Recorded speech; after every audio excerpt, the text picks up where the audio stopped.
I appreciate you guys having me on, and the setup you guys just had a second ago with the desk and everything. That was so sweet. What in the world? That was amazing.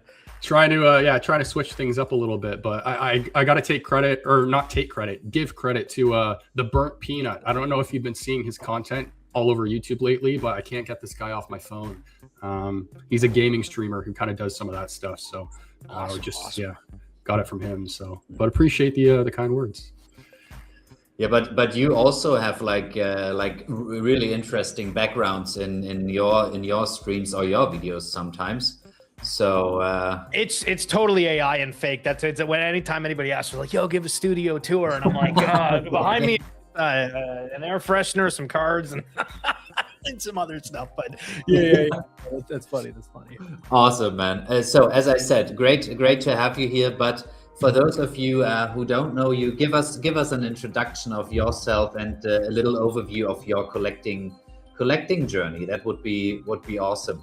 Yeah, for sure. So back in 2021, I actually ended up quitting my job. I was working in education, and I started streaming everything around digital collectibles, specifically NBA Top Shot, when you had Pat McAfee bringing it up, Shaquille O'Neal, and all the broadcasters were saying, "Oh, NBA Top Shot that." And there was very few people doing content at the time. So I ended up getting partnered on Twitch from that and moved forward a couple of years. Obviously, we've had ebbs and flows of everything within the digital collecting space. So lately, I've been covering a lot more on the physical side of things. So trying to do daily update streams covering all of that. And I've been doing that for a couple of years now. And then I'm also working with the team at Synced, which is a collector's app that is coming out where if you go to a card show and you want to scan what the prices of cards are, that's basically what that's able to do. But yeah, I mean, in terms of like personal collecting, that's a really good question, because I've gone through I don't know what I want to collect phase pretty hard, where I've bought in a little bit of this, I've bought in a little bit of that. I found my old Digimon card collection as an example, as part of that. And again, with One Piece, I got introduced to that intellectual property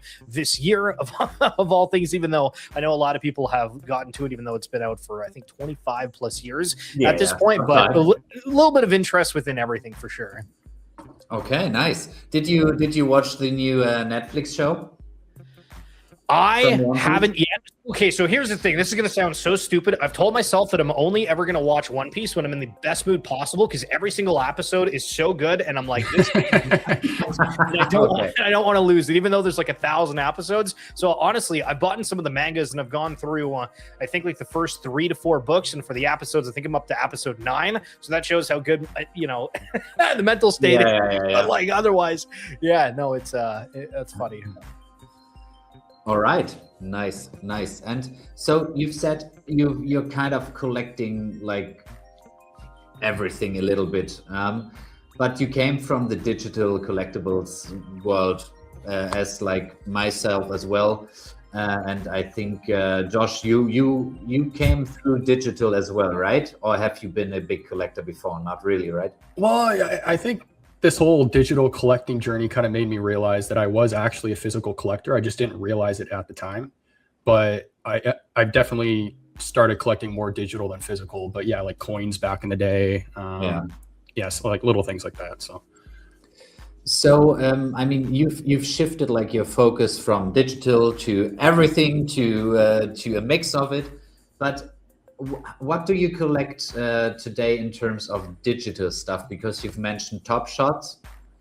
Because like Josh and we are definitely from the VeVe ecosystem and the VeVe community. Yeah, so I've followed along with VeVe a little bit. I haven't actually gotten anything on the VeVe platform. That's something that I probably should end up trying to do. But 100%. So here's a little bit of a background that you guys might be familiar with as well. So I was really into Futureverse, which was a digital platform that had the partnerships with FC Barcelona, which again is a massive soccer team. They had the Premier Fighters League, which is like a variant of the UFC on another part of the world, and a lot of other really big, interesting partnerships. And so I guess the investors or whoever was behind that ended up pulling the plug essentially. And so that entire community was kind of stuck. And you might be familiar with the Candy Digital platform that has Major League Baseball moments. It's got Stranger Things, Netflix, even though it's a single release that was barely anything, but it still existed there. And so that platform, I had a couple of cards in MLB on that, but everything ended up getting shut down. So I went through a phase myself where I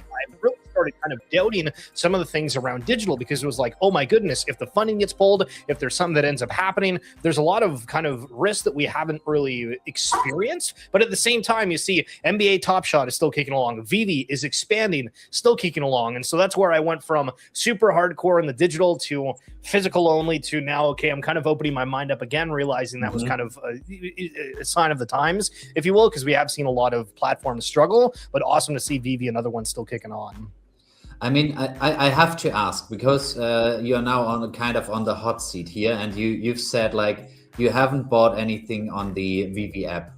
Is there a specific reason why not? I mean, you can pick up a comic for like one gem. $1. Okay, so actually, right there, I think the money aspect, because that's just $1, right? Like gems. No, not anymore. Now not anymore. Okay, are an in-app currency.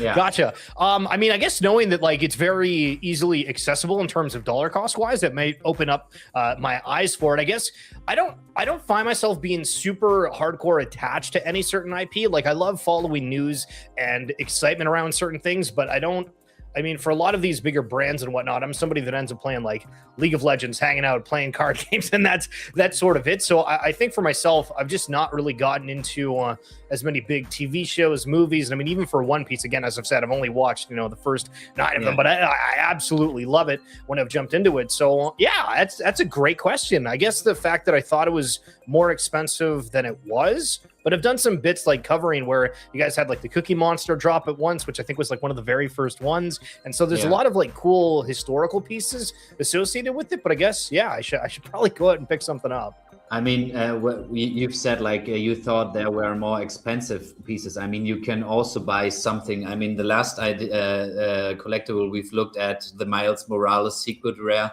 is like up for 20,000 gems. Well, wasn't there a Darth Vader one that just sold? It was like a record as well, not too long. Number 77. Yeah. I remember seeing. I remember seeing that vividly. Yeah. So you're starting to have like specific mint numbers sell for higher values, but you can still buy into a lot of those collectibles at lower amounts if you're not looking for the mint. But and also you could use just like the easiest way, you could use mine or Collectors Gone Digital's like affiliate code. Then you get like 10 gems for free and can honestly. Oh, okay, cool. Yeah. So well, yeah. Send me the link after. Then I'll take a look. Yeah, I will do that. So it's just an easy way to dip your toes in it, because like Oh, I wanted to ask just real quick, because I know you mentioned how you kind of had that moment where you were questioning digital. What made you kind of, I guess, stick with digital and not just stray away from it? Like why are you still here, I guess, is my question. I think honestly, there's so many people that are still doing content around it. Like you guys, as an example. Like I think the biggest fear of some of the I don't know the right phrase of it, but like the non-mainstream collectible platforms, right? So we'll just say NFTs as a general, right? If you look at like the quote unquote Web3 NFTs, a lot of those communities have completely died off. And to see that there's still those being interested in it, still putting out content, still really pushing forward. And while we have some platforms that have, cratered, other ones are still continuing on. And I think the environment was probably one of the biggest problems. And this happened with NBA Top Shot too, where for a little bit of a history, in the early days of the end of 2020 into 2021, there was a point where the platform had about 3,000 to 4,000 users. And it was suddenly doubling to triple every 1 or 2 days, if not more. So it went from 5,000 users upwards to 100,000 in a very, very quick mantra. Everybody was excited. There was a community a part of it. Like for myself, I was doing the streams where people were just showing what they got. And so I'm curious if you guys end up doing that as well for when you have these different sales. But there was a huge community element to it. And I've been thinking, I think going forward, the world's in like a very negative headspace, and you'll see it on a daily basis. If somebody looks mad, they try to smile. It's 50-50 if somebody's going to smile back to you. And if we have free time, all we want to do is hang out with people that are fun, You know what I mean? Like, we're not wanting to try to be depressed out here. We're wanting to have a good time with people. And that got ruined when Top Shot completely collapsed. Everybody hated each other. Nobody had any fun. And that's was the exact same thing with the broader Web3 NFT space. And I think that now, kind of as the dust is settling, you're still seeing those diehards like you guys, where you're still around, still paying attention, and still trying to create some good vibes that people are going to get attracted to. So there's no way that it's going to stop from there. That's awesome. Yeah, I think like we had like the exact same move in the VeVe community, like really sick hype, and then like I would say a slower die down. But I think now over the last couple of months and years, like the, as you said, diehard community is still here. The people who really enjoy that collecting hobby here in the digital format. And I also think like the hype came because like a lot of money was involved back in the beginning of 2021. We have to be honest on that front. I mean, a lot of money was involved. And if like the money aspect and the gambling aspect is gone, I guess a lot of people left like the digital. Well, I mean, for NBA Top Shot, one of the problems was the fact that you couldn't even withdraw money. Like, well, the early days, like the legality or whatever of how they had their system set up, that was one of the purveyors of it. But I mean, okay, so let's reverse roles. I know that I'm supposed to be interviewed, but let me interview you guys. If you're going to say, here's my grail of grails on the VeVe platform, what would it be for each of you? For me, it's the partner statue. Yeah, for me, it's the partner statue. If we're talking about the collectible side, like the physical, or not the physical, the figurines. So when you're saying partner statue, what does that mean? Like, that? I'm going to share my screen here with you. The first I can say it, the first appearance of Walt Disney and Mickey Mouse on the blockchain. Okay, not bad. Yeah, that piece is so significant in our personal views. Yeah, and I think something important to mention too is that this is based off of the physical statue in the parks. Oh, okay. This is the main statue you see when you walk into the Disney park. I forget which one. I think it's Magic Kingdom, but it's in all of their parks around the world as well. It's like the main statue, and engraved on it is one of Walt Disney's like quotes about like making sure he wanted to keep Disney fun and stuff like that. But yeah, so they pretty much turned it into a digital golden statue. And just to be clear, that is a 3D digital statue. That is not a 2D image. So you can put it in AR, take photos with it, etc. And there are only 4,333. That's what I was going to ask. Is it something that's like a high mint, low mint? But okay, 4,000. So in terms of like, I guess rookie moments, if you will, for Top Shot, it was something where they had them at 4,000 moments. Do you guys see where they're releasing? Sorry, excuse me, where there is like a massive amount of supply for most of the drops, or have they kind of limited? Because that was one of the biggest issues with Top Shot's like quote unquote downfall, is they just oversupplied the hell out of the market, thinking the demand was gonna end up keeping up. So let me explain it this way. I came in season 1. Jan, you came in season 1 too, right? Yeah. Okay. April 2021. This was during a time where all prices in the market were low. There were still collectibles available to buy from the store page, like they weren't fully sold out, and user base was super small. Then you had the same influx that you described with Top Shot on VeVe. User base went up, prices went up, all the collectibles that weren't sold out.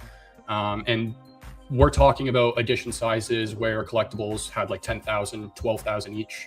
Todd was the first collectible to drop on VeVe that has 7,500. So a collectible with 10,000 editions back when the app launched wasn't crazy. Like the DeLorean has 21 or 20 something thousand editions. All those collectibles sold out, all the floor prices for them went up. And then as prices started to pull back and the user base started to go down a bit during that period, VeVe started to reduce the sizes of their drops as well. So a lot of the newer stuff that they've dropped on the app have smaller editions than what they were dropping back in the day. Yeah, I mean, significantly smaller numbers. Yeah, I mean, print runs of 1,000, etc. And you also have like the different rarities in the collectibles. So Keeping in mind as well that a lot of what they're dropping still have first appearance tags on the blockchain, and their edition sizes are still dropping.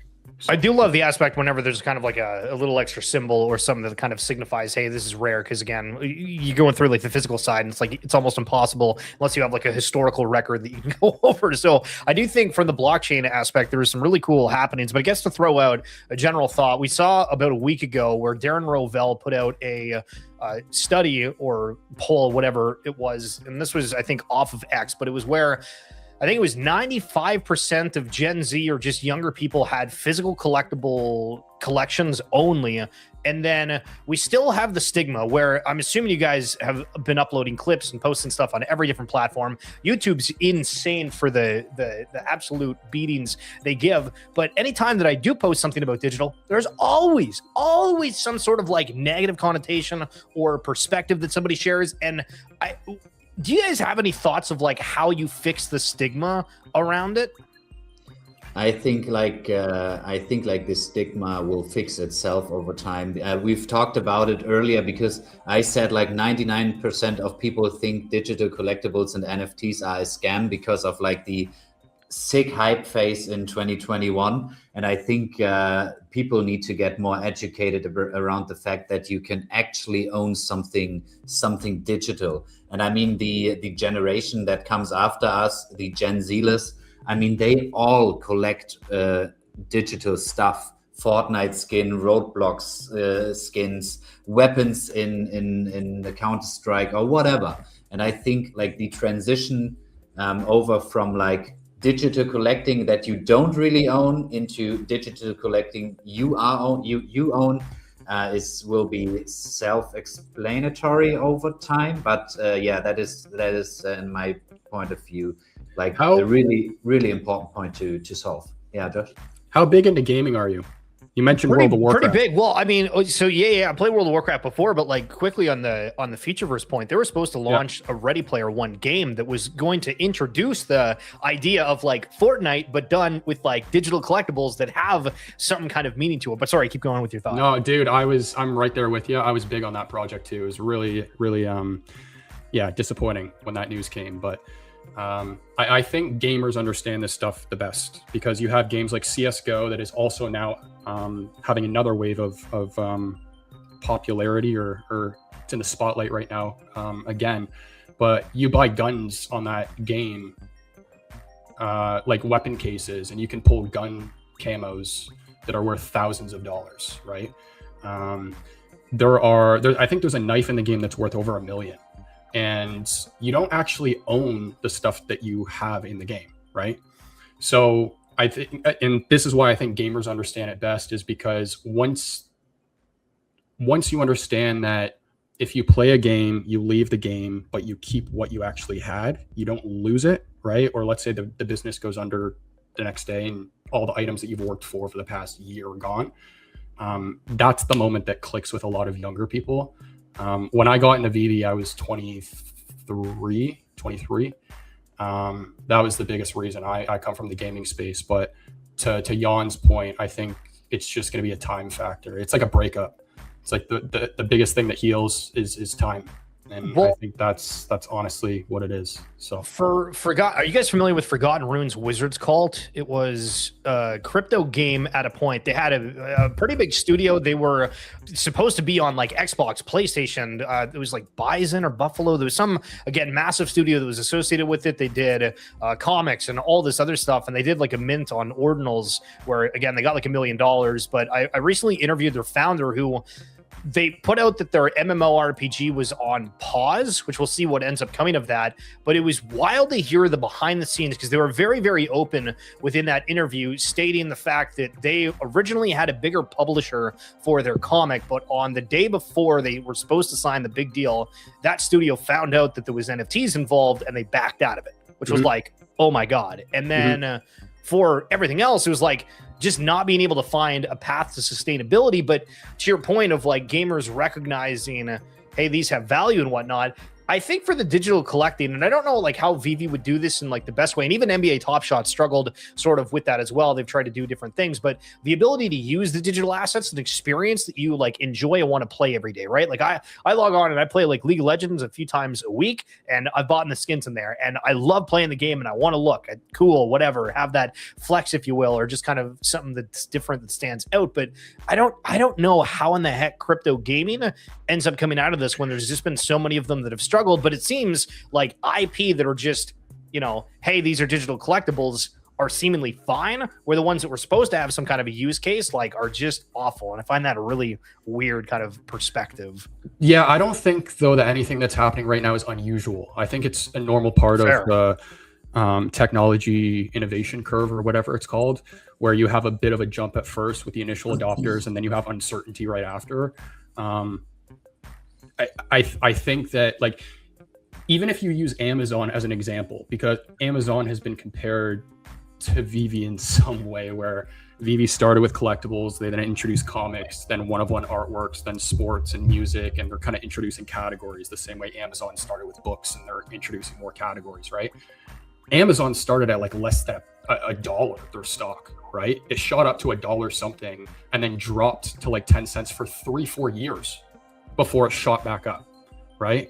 It's just part of that cycle of like early adopters, uncertainty, then the mass comes in, right? And then it slowly starts to die off after that. So in terms of the projects that have come into the picture and then left, I think it's just part of the process. Some businesses are going to come in, pave the way a little bit, push the benchmark forward. They're going to fail. And then the next business that comes in is going to help push the benchmark forward again until there's just more and more, and it's easier and easier. But I think right now it's just, we're in that, and especially considering the fact that we're talking about a space that's kind of paving the way, like it's a new industry, right? There's going to be a lot of that uncertainty, a lot of that trying to do something and then failing over and over and over again until it just works. So yeah.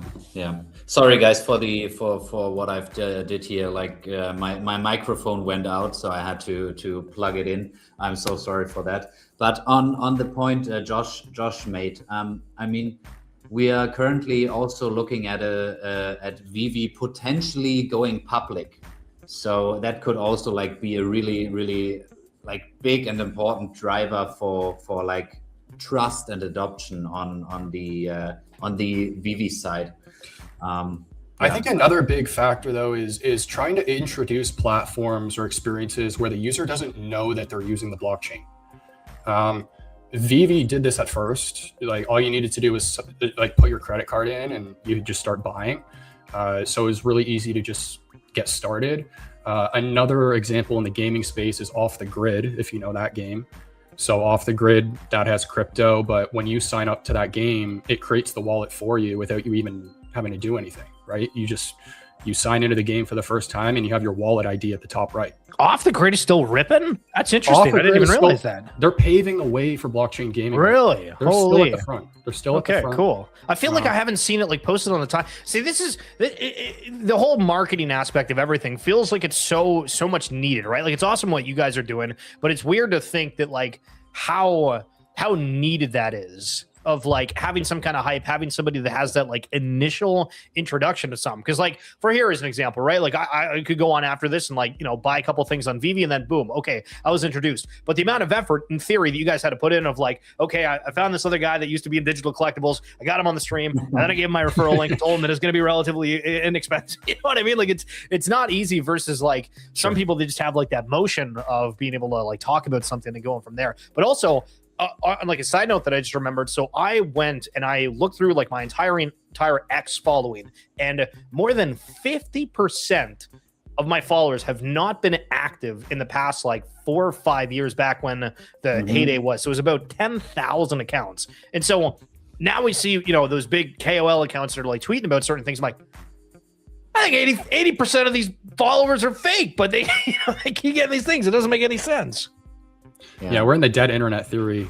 We're experiencing that right now, but more people are fake than real online now. So, and X is definitely a place where there's a lot of those bot accounts and stuff like that. I think so too. definitely. Yeah. On the point that you've mentioned, that it's kind of hard to get people in. I mean, VeVe is trying to introduce like different, I would say, different pathways.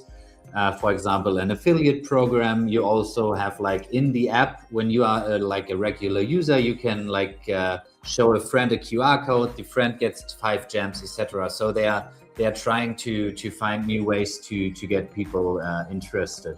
And I think like the main unlock would be when like all the big IPs VeVe has like really support like the move into the digital space. That's it. It feels like everybody's just like on their own. Like nobody's really sharing, helping out, trying to put. I mean, so for argument's sake, I guess Disney Plus sort of is for Disney Pinnacle, but I guess maybe they have a different agreement with the once a month free pen.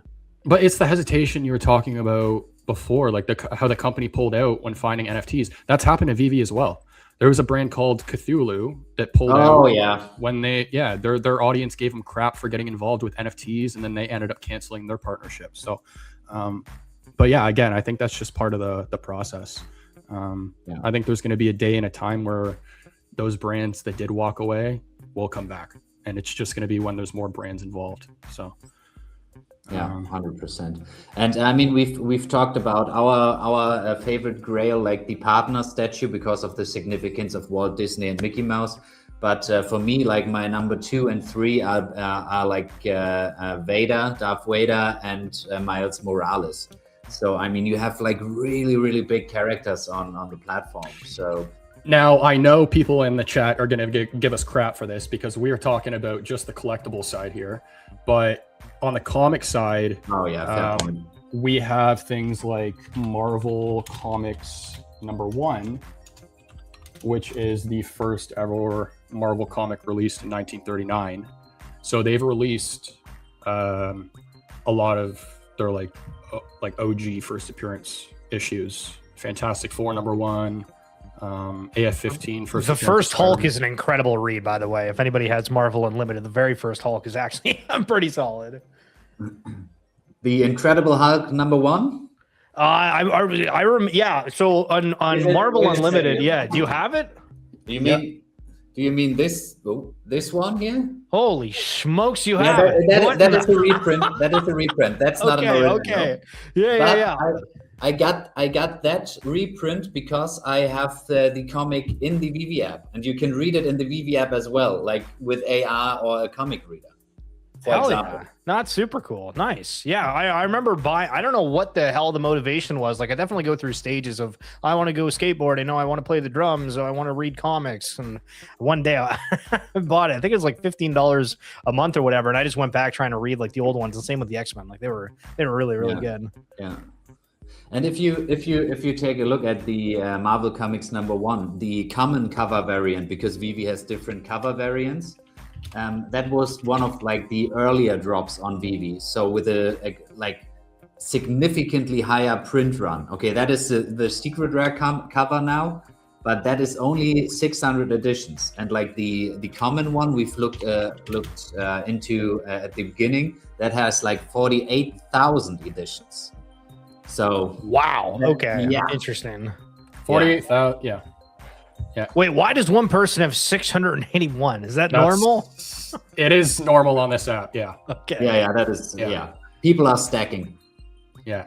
Like especially the grails. There are still a lot of diehards around with VeVe, so people who are here in season 1 are still here, which is good to see. So. Yeah. And I mean, like what you've mentioned beforehand with the community around Top Shots, that like it was fun, everyone was happy, everyone was friendly to each other.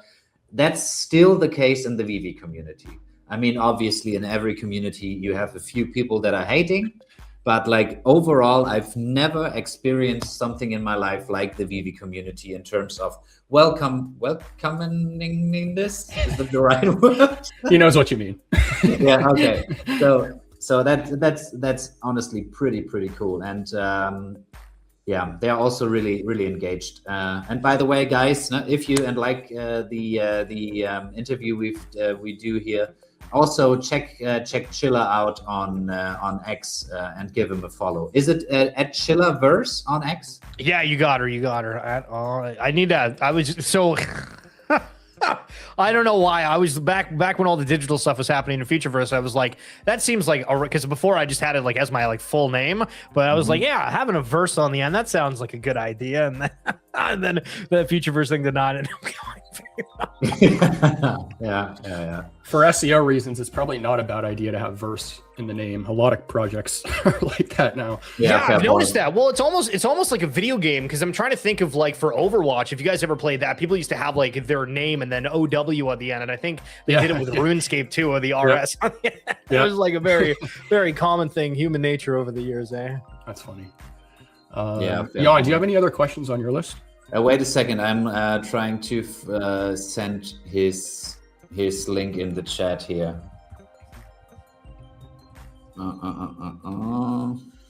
But I do appreciate you guys having on. It's always cool to kind of come out, because normally I just I just solo bolo for the most part, but it's cool being able to talk to you guys. So again, I appreciate the invite. No, thanks for taking the time, man. It's always interesting talking to people who don't know much about the project as well. It's refreshing. So yeah, getting other perspectives is always a good thing. Ah, damn it! I have to go to your YouTube too. Oh, wait a second. There, I'll do that. Okay. Yeah. What's the next question? Yeah. So I mean, we've covered a lot about like how you got into collecting, etc., and like your fandoms, what you've looking for in collecting. And also, honestly, I would like to hear, when you check out VeVe, what like your first impression is when you like really dive in a little bit. Just give it like an hour or so and just checking out what there is.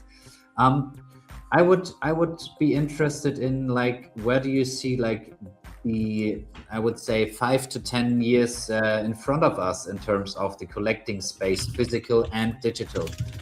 Because like we've seen a couple of killer collectibles sales. I mean, Josh and I interviewed the guy who sold like Action Comics #1 for $15 million.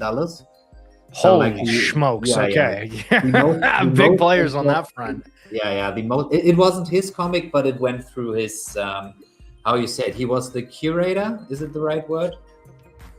Yeah, but you know what, man? Like, that's another thing with VeVe, not to like boost them up too much, but I mean, they introduce you to people like that. Like Vincent Zorzolo is the guy, he was the broker for that sale. And our community knows Vincent really well because he's dropped his comics on the platform and he's been engaged with our community. So that's the only reason we were really able to talk to him and interview him, is because we've been, kind of introduced to him through his drops and stuff like that. And that's like one example of many on the platform. Well, that's the idea though with blockchain. Like the whole notion that we had was, oh my God, it's like breaking down barriers. And I know I keep mentioning NBA Top Shot, but just for reference, like you were able to talk and meet players. Like LaMelo Ball launched his own NFT collection where you could then go and hang out with him in a voice chat sort of deal. And we had so much of that. And then when the communities and whatnot kind of slowed down, it just wasn't kind of the same anymore, which was kind of sad. But that's awesome. That's so awesome to hear that you guys have been connected through other people, and the barriers are still getting broken down.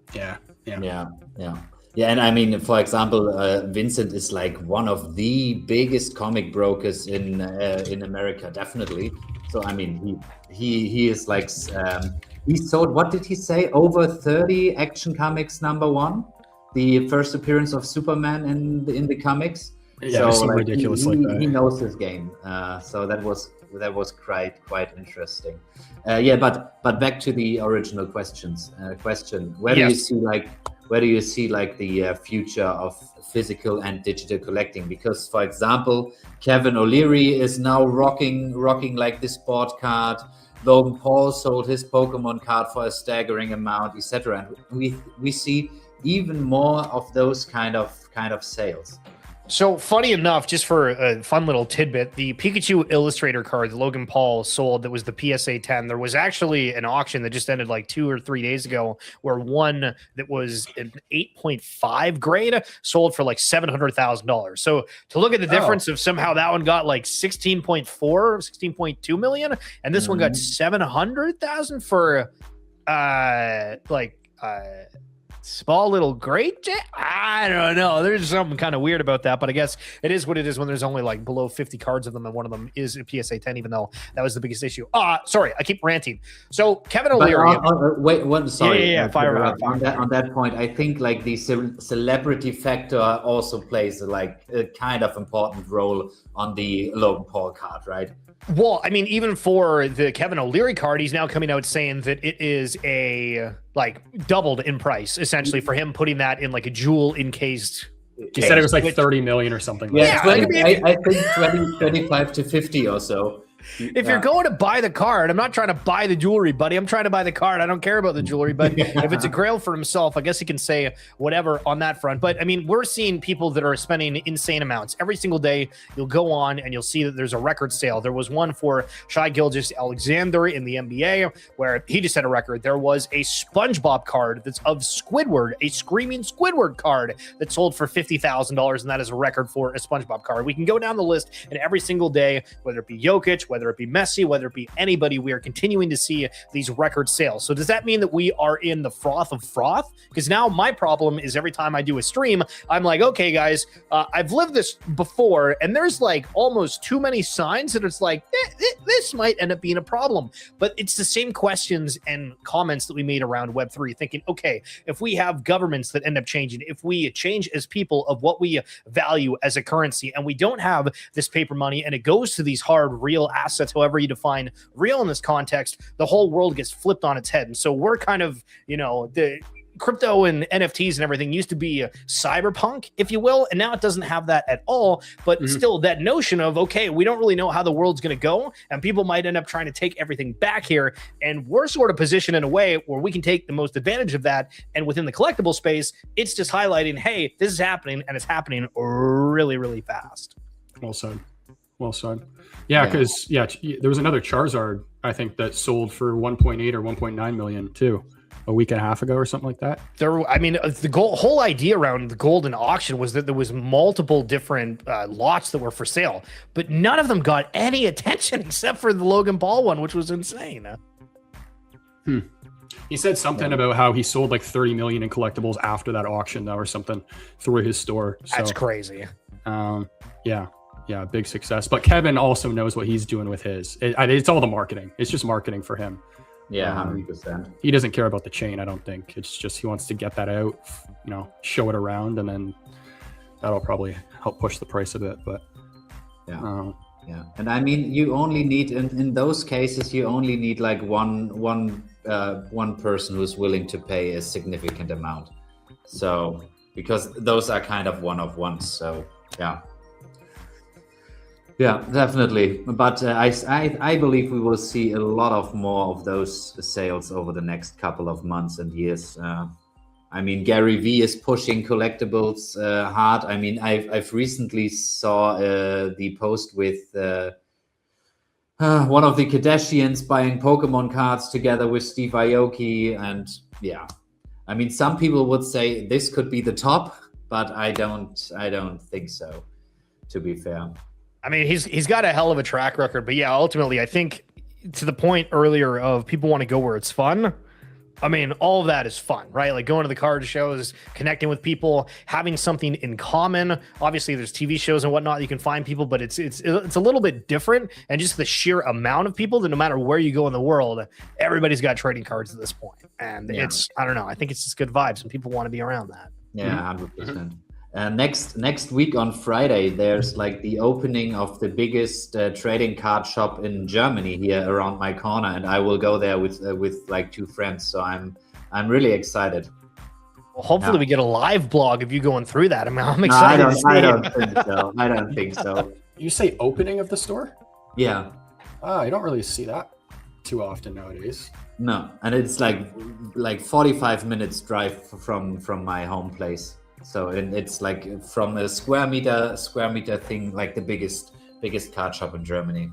Well, I think for card shops in general, we're starting to see a lot of them. And I've gone around and I've done a couple of different interviews with vendors. And if anybody ends up following and you meander around to the YouTube channel, I have some of those. I'm going to upload shorts of them.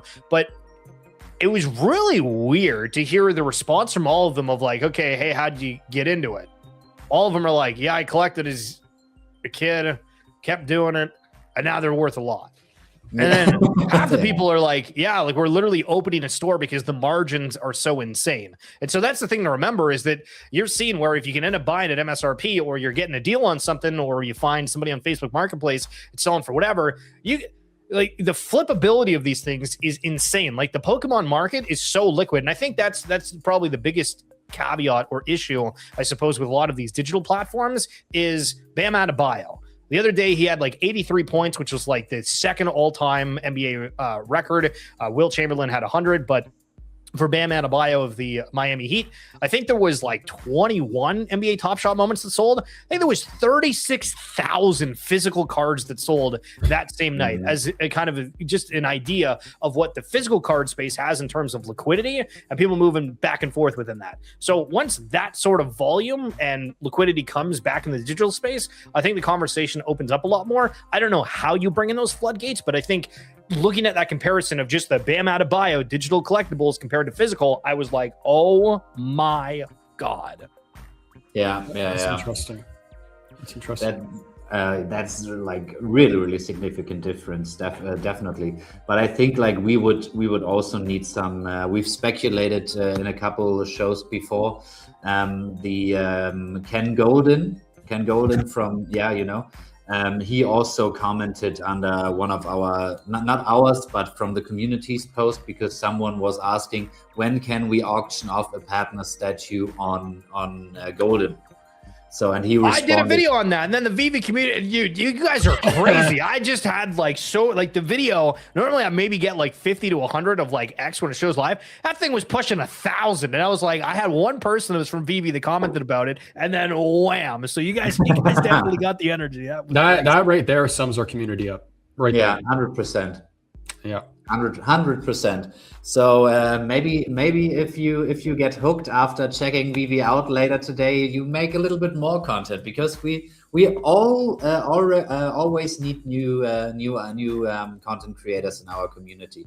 And I mean, you've experienced it on your video. I mean, the VeVe community is awesome, as I said before. Yeah, 100%. I totally agree. Are there any collectibles you are currently keep an eye on, or like a dream collectible, physical or digital, in what you would like to own? I don't even know what the heck I'd like to own at this point. Like, it's one of those things where like I'm not kidding when I say like I don't really know like what my hardcore interest is right now. So I've been covering this stuff, but I don't know if there's anything that's like, yes, I absolutely want to go out and buy this or that. And I think part of it is just we're in an era where there's just so much to buy. Yeah.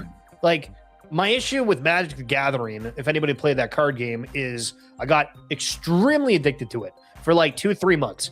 And then it was, oh, hey, a new set's coming out and the cards are rotating. And you're like, hey, you got to go buy these new things. And like, I don't mind about learning a new card set, but if I have to go out and continue to spend, several $100s every couple of months, I'm like, okay, I don't really know how to feel about that. But then you extrapolate it and say, okay, you know what? I'm just a general fan of everything. And then you have everything X Lego collab. You have everything X Croc collab. And then we can, it's like a video game where there's like a tree skill and it's like 500,000 different options that you can pick from. And I feel we're at a point where it's almost like underwhelming. And I think the super fan is going to be what people are going to attract, like brands. They're going to need to find how to figure out how to make like the super fan a super fan, because there is so many distractions, so many different things that people can come into. And I think that's one of the biggest issues. You asked earlier about like, why haven't I jumped on the VeVe platform? I'm like, well, I don't know. There's like 506 different things I could end up getting collectibles, whether we choose from digital. And again, now we have different platforms that are tokenizing the cards as well, which goes back to the liquidity problem of people saying, well, these platforms are cool, but I pretty much always have to sell it back to the platform itself because there's not enough buyers otherwise. And I don't know. I think it's just the world's too abundant. It's a good thing and it's a bad thing. Yeah. I'm currently facing this with AI. So you learn one AI, there's a new one by next week, and then you try to implement a system and you have to download 10 different platforms with 10 different subscriptions. I hate subscriptions. Oh man, it's over. I was looking at my list of subscriptions the other day and I got to filter it. But yeah, it's too many options, to your point. Yeah. Jan, do you have any other questions on your list? Wait, let me check real quick. I feel like we had more questions. Could you like do you have a few collectibles on hand in your background that you would like to show or? On the background. Okay, well, here's a random one. Here's a mug of Cincinnati Reds that I have next next to here. Randomly. Let me go see if I can grab thing. One sec. Yeah. And guys, by the way, if you enjoy this this interview so far, also please write down your questions in the chat, and we will take a look at those questions as well. And for those who are looking on my channel, guys, I'm sorry, today is not my day. I'm trying to keep an eye on my chat here as well. So if you're down, please also put some questions for him in the chat, and then we will get them to him. Let's make sure to go over your chat before we close the show out. Yeah. Okay, so on the topic of One Piece, which apparently these are going for like a decent amount of money if you have it like graded, and I wish that I realized that when I bought it a year ago. But the first One Piece manga, so if anybody's had the opportunity to read it, we'll see if I can open the front page. If you're familiar with the show, you've probably seen where there's like that opening scene with the Roger character. Yeah. And so it's like, that's just what it shows. Yeah. Gold Roger just shows in there. But yeah, kind of small, whatever. This one, if you're a fan of the Vibes TCG, this is also what the Van Eck account has on X as their PFP, but they've done Vibes as like a TCG. I've done a whole bunch of different collectibles, and so I got this one as grade 8. And then also on the card front, you guys Stranger Things fans or no? No, I've never watched the show. I mean, I've watched it, but to be fair, I really disliked it. Wow, that's a red card. Oh my goodness. So I ended up buying. So there's been a couple releases, not too many, but for Stranger Things, these are the Topps High Tech, which is some like acetate film on them, but I think they're super cool. And then going back for the One Piece conversation, I did go out and I tried to find some of the like anniversary cards as part of it. Cool. So nice. Those are that, and then started a little bit of a Slam magazine one, but these are the top two here are from like the Shonen magazine that I got imported from Japan that cost way too much on shipping and the import fee that I didn't realize when I initially bought it. So yeah, just an FYI, if you end up trying to buy any of those cool cards and whatnot from another country, just be aware you might end up paying for it without realizing. Yeah. Okay, nice. Thanks for showing your a few collectibles here. What is like a topic that you would like to talk about, maybe more in a discussion with us in terms of like the collecting space or the digital collecting space? Yeah. So everybody's talking. I mean, the main conversation right now, if you look on X, is people saying Pokemon cards are like NFTs. So flat out, without any extra context, what's your thought on people saying that Pokemon cards are the same as NFTs? I mean, it's just wrong, because Pokemon cards are physical and NFTs are like technically a digital contract. So I mean, that doesn't make sense. Not to mention you're talking about a shiny piece of cardboard that could be fraudulent. Yeah. That's okay. So let's steer the other way. I don't know if you guys seen the meme when the card's like veering off the highway and then it's got the thing. We're going to veer off to the other side for a second. So I think that is going to be the biggest thing that ends up driving digital interest, is there's going to be some massive sale that ends up being fraudulent, that is going to make some national news of some sort. And like, take it for an example. Let's say either the Logan Paul Pikachu or the Kevin O'Leary card. Just again, we're pie in the sky craziness here. Imagine one of those is fake and it gets out there. Now that would never happen, because they would just say, "Oh, it's real," and then keep going with it no matter what. Yeah, but I think when there's something that ends up having like serious ramifications, because on the topic of every day you're seeing different headlines, different sales, different records. That's the other thing. Big time card show vendors are saying, hey, I just got swindled on this that I didn't realize, so let me show you what to watch out for. And sometimes it's like, oh, the card thickness, this or that. I'm like, if you're a new person going to a card show, which like I was, like, you can't tell if somebody's swindling. Yeah, definitely not. Mhm. Like, you have no friggin' idea. So I think that that's going to be one of the biggest things. It's like, is there a way that the world figures out how to properly authenticate things in a very easy way? Like, how do you do it on your phone, right? Because it's like the touch, it's the look. There's so many different things. Do you bring scanners for it? Like, how in the world do you fix that? And so that's my thought. And I'm curious if you guys kind of agree with that. Is there going to be a major headline of authenticity problems that drives people towards digital authentication? I wouldn't be surprised. That's actually kind of already happened in the past. During the COVID times, Logan bought another Pokemon card and ended up being two pieces just glued together. Oh yeah. Yeah. Ripped it, put his arm through the glass, and like, that was a big deal. But there was also a bunch of other stuff happening at the same time. I think that the West is typically behind places like China and the Middle East, or like places like Dubai. In Dubai, you could buy a car and a house with Bitcoin. And I don't know if you can go that far in China, but they definitely have things that we don't over here. Having a big sale that ends up being fraudulent, I think could be huge for a space like this. But I also think that adoption in other industries could help as well. So more adoption in the real estate space, more adoption in the car space. I used to work in the car. I like that thought.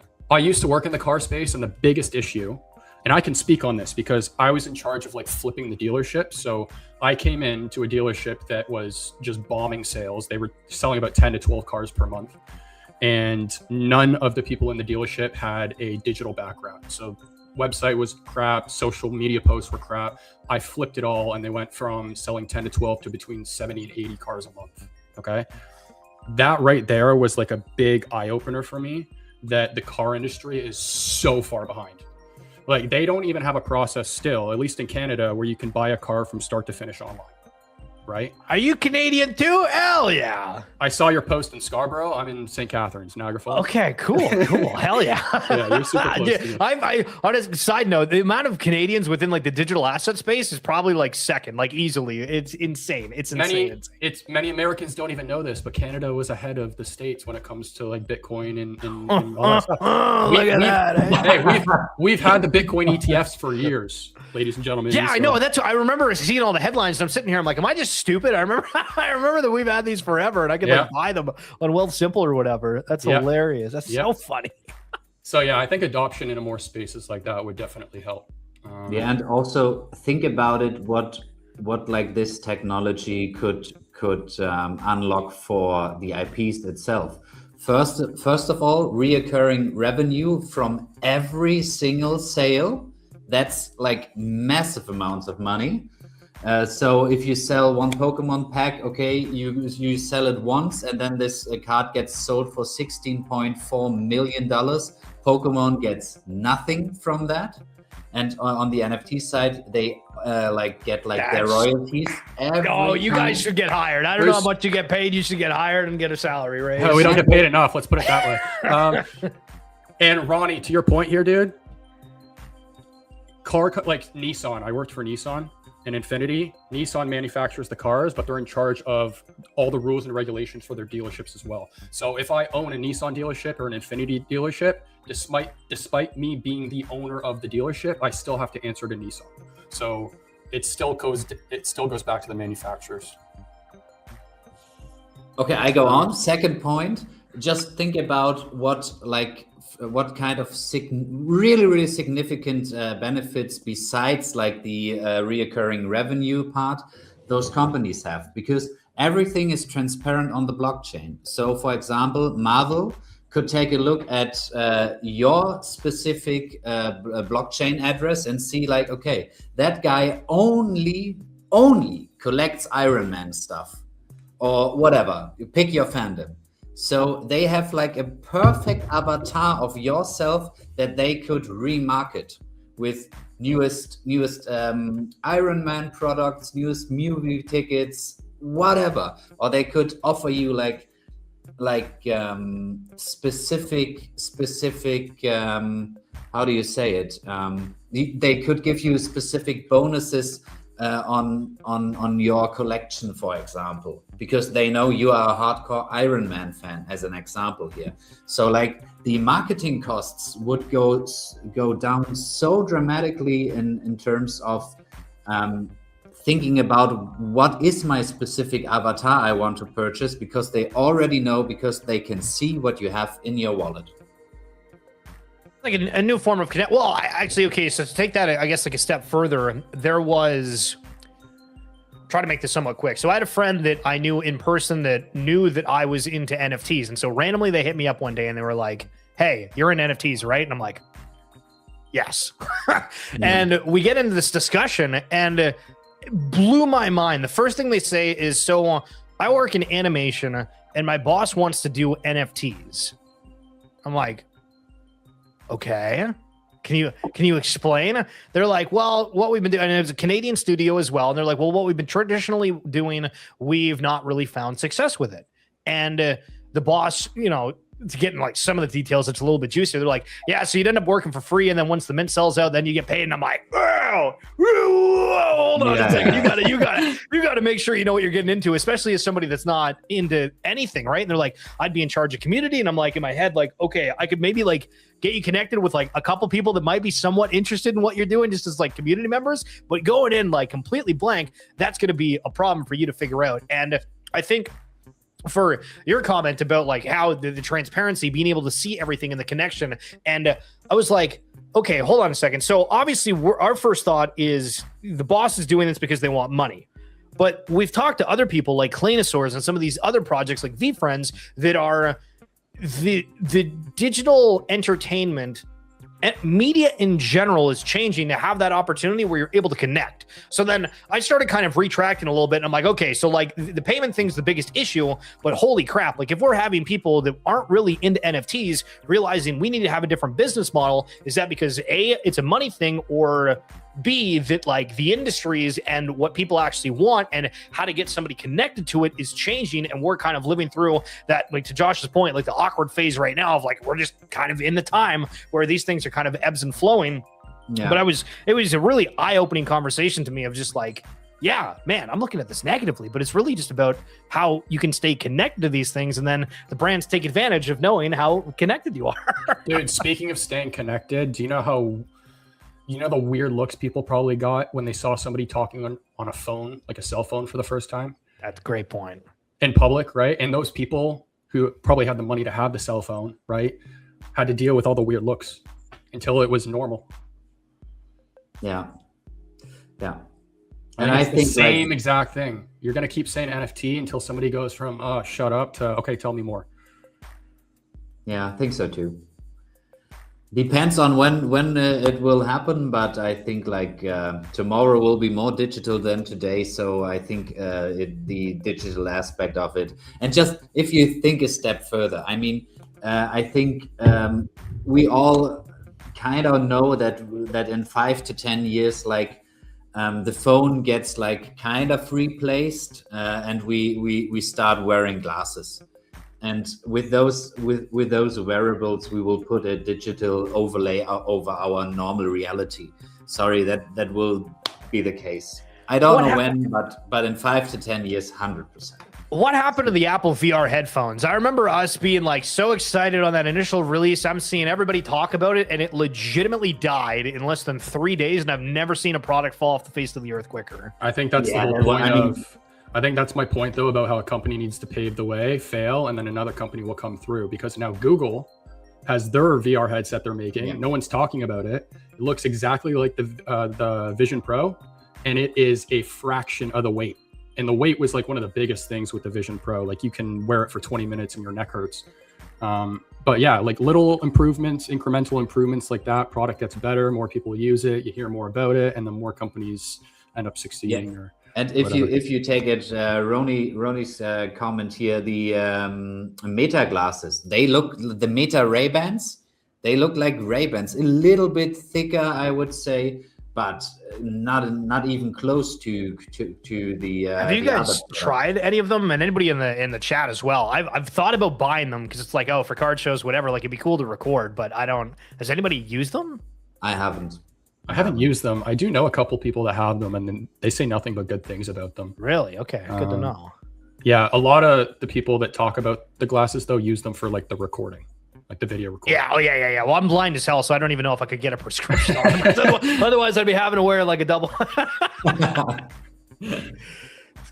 Yeah, but I think we humans will definitely want to be interacting with what we love, and I think if you're a fan of some kind of fandom or IP, you will somehow interact in this digital overlay world with that IP or that fandom. And yeah, I mean that's another vertical where I could see like the biggest IPs in the world. For example, Iron Man, Batman, Spider-Man, what have you. So let me throw a super random one here out for you. So in 2026, Gary Vee put this out and obviously went like super viral, but I agree with the sentiment, and I almost feel it myself. Around in 2026, people are going to want to get out of their house. We've been cooped up over COVID, everything else. Now people are wanting to get out. For these digital platforms, which you made a great point of saying every day we get more digital. You should copyright that phrase, that sell it for $1 million one day. But how do these digital platforms take advantage of people wanting to go out and meet in person?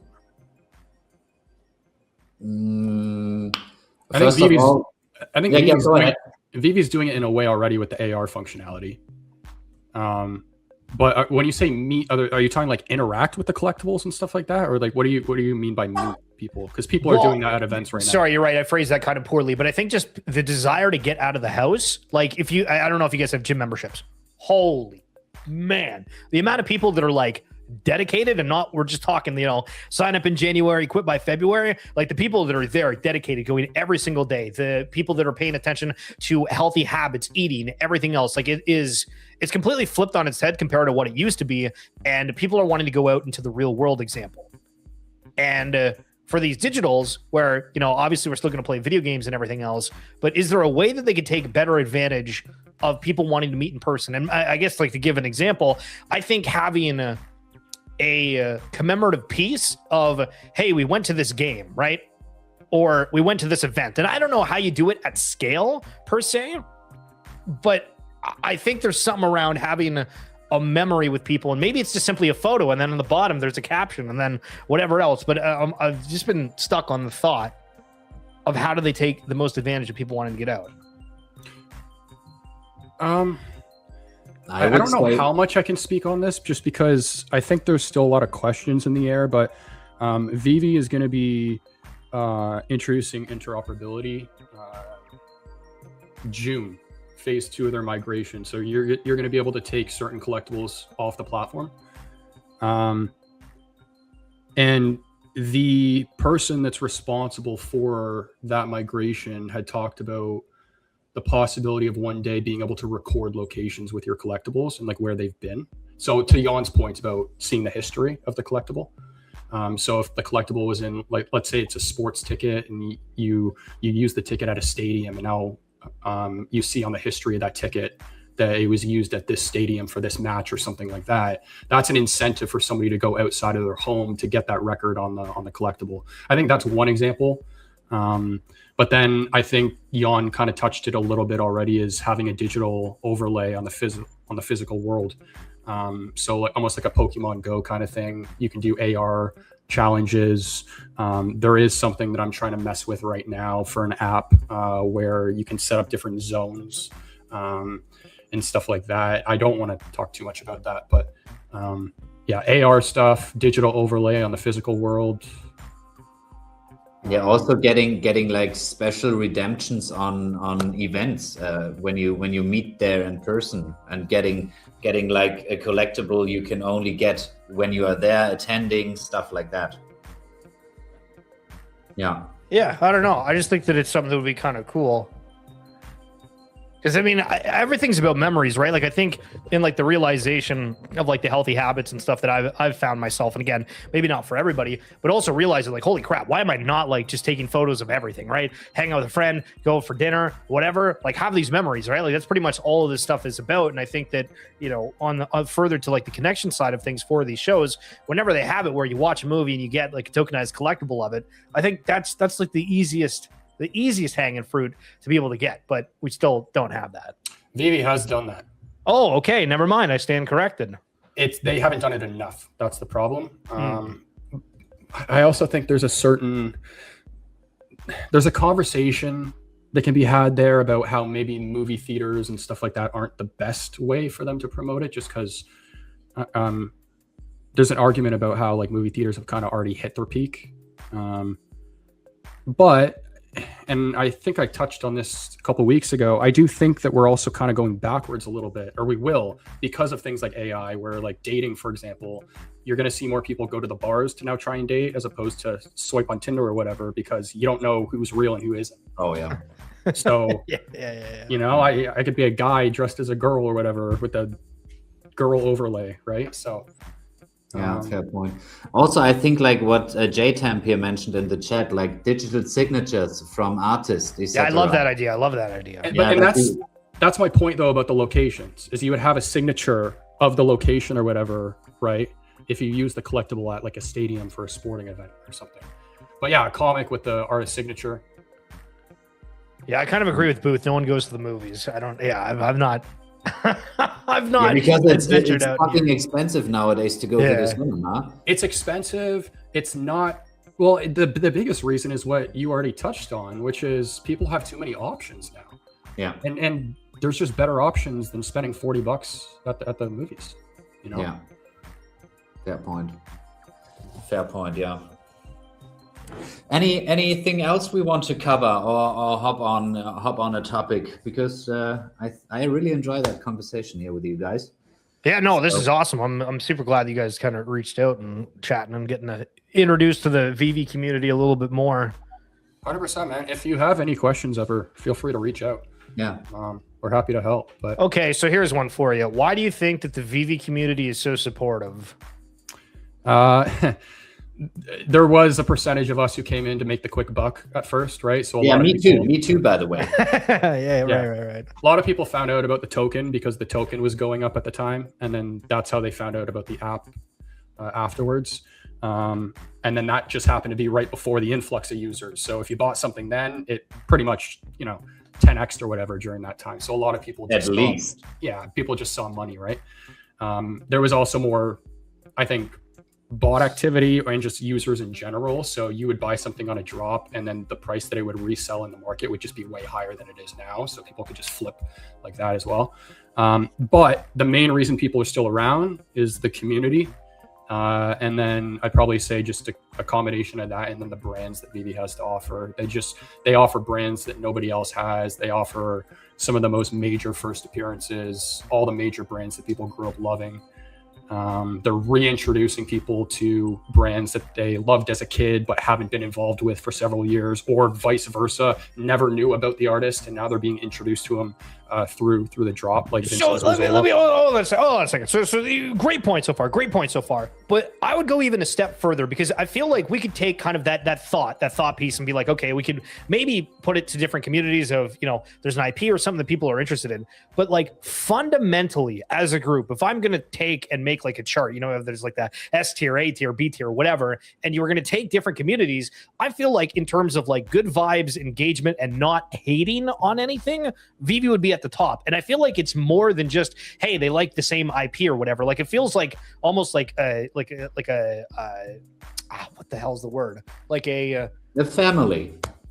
But it's each individual person about like you have people and they'll be like completely different on like a political spectrum, right? It feels like everybody's like born a certain way and they have, like energy, pizzazz, and they want to put it. And somehow VeVe has been like a place where a large chunk of those individuals has resided.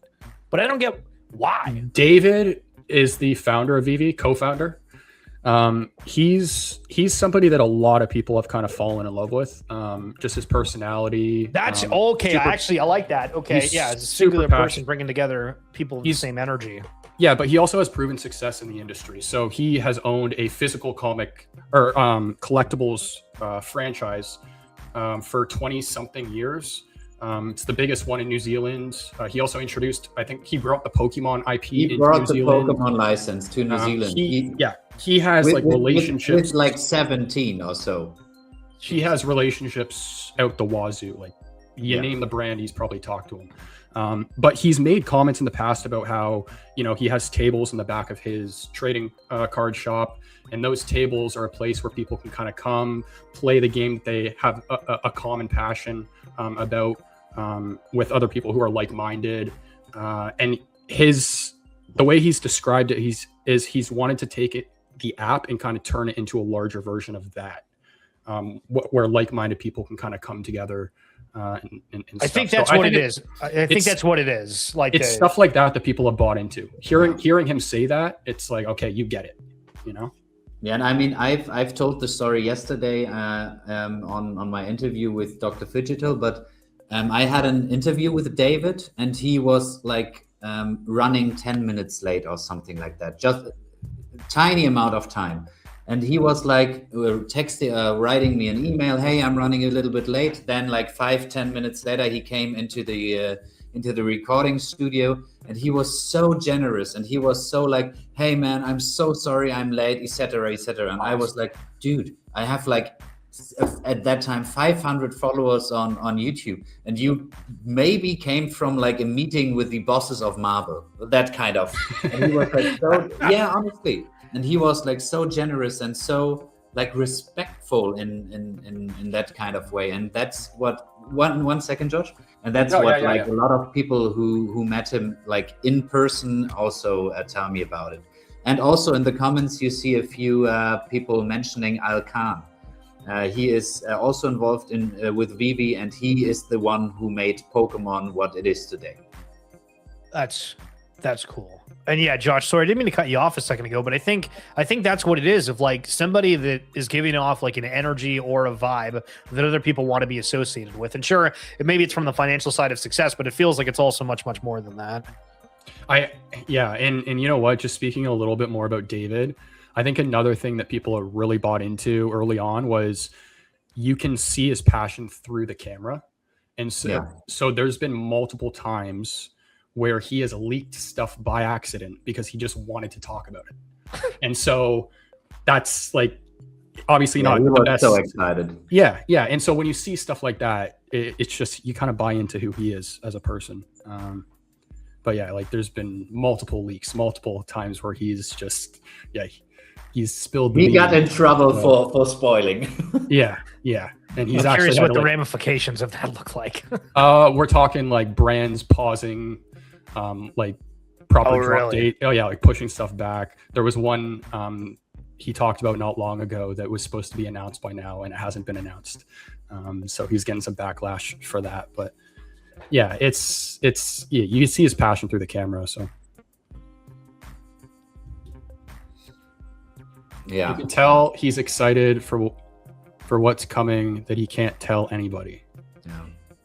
Yeah, I think like in terms of David, it always feels like that you believe him, that he is trying to build his legacy with VeVe. Like he wants to catch them all. That's like what it feels. Yeah, honestly, that's what it. What a good phrase Pokemon did with that, eh? Yeah, I mean you can't imagine. Like I said, David was the youngest person who got the Pokemon license for New Zealand back in the day, and from Alfred Kahn. Alfred Kahn is the guy who, as I said, made Pokemon what it is today. He discovered it and made it big. And over the last 4 or 5 years, you can't imagine how many Pokemon references we had, little hints here and there in the community. So the speculation is running hard that VeVe maybe has the Pokemon license, even though nothing has confirmed on that end. What happened to the Sui thing? Do you guys remember that there was a time when there was some it was a BS post, but it was like, oh guys, I found this subsidiary of Pokemon that has some kind of investment within Sui. And so for like a day, everybody was like, oh my God, Sui has Pokemon. And then like literally nothing happened. And I'm pretty sure it was like completely irrelevant that had nothing to do with it. But that shows like, because I think the price of the token also went up at the time. Yeah. But like, yeah, I don't think Pokemon is going Pokemon's going to Sui. I don't think so. But I just wanted to say, like, we have so much speculation in our Oh yeah, community. no, for sure. I mean, VeVe's definitely possible. I was just saying from the arguments and stuff that people were making of like, oh, there's some weird thing over in the left hemisphere that might be connected to this. I'm like, yeah, I love Web3. Holy. Yeah, the speculation's out of control with Web3. Yeah, but honestly, Chiller, just get a little bit involved into the VeVe community, and then you will understand what this community makes so amazing. Because, like I said, everyone is so generous, helpful, friendly, helpful, and welcoming. So just dip your toe in, and then see a couple of weeks if you like it or not. But I'm pretty sure you will find some cool people in this community. Yeah, for sure. Hey, listen, I've already found them. Look at you two right here. Yeah. Hey, not bad. Yeah. Josh, how many times have you been able to have the CEO of your favorite collectible app buy you shots at a major party venue? Fair point. Yeah. No, nothing else for me unless you have anything on your list. No, from me neither. Anything on your end, Schiller? No, again, I just very much want to thank you guys and appreciate the X shout out. I saw a bunch of you guys already followed, which is crazy and already showing how dominant the VeVe collectible community is. But again, I'd love to have you guys on my stream at some point as well. I started to do a TCG roundtable where we're just talking about different trading cards on Thursday nights. So if anybody's wanting to come by for that, but then I also do daily streams talking about collectibles, which we might have to add some VeVe news as a part of that as well. That's awesome. Yeah, man. Yeah, great to have you here. Thanks for being here. Josh can, All right. Yeah. Any questions in the chat? What is his YouTube? Is it the same handle that's on X, or is it just Schiller? It's like, it's at Schillerverse. I can put it in like the private chat for like the studio here. Yeah, I don't know why it's not letting me. It's not letting me comment. I tried to like connect my YouTube to say hi in the chat, but it is not letting me do that at all.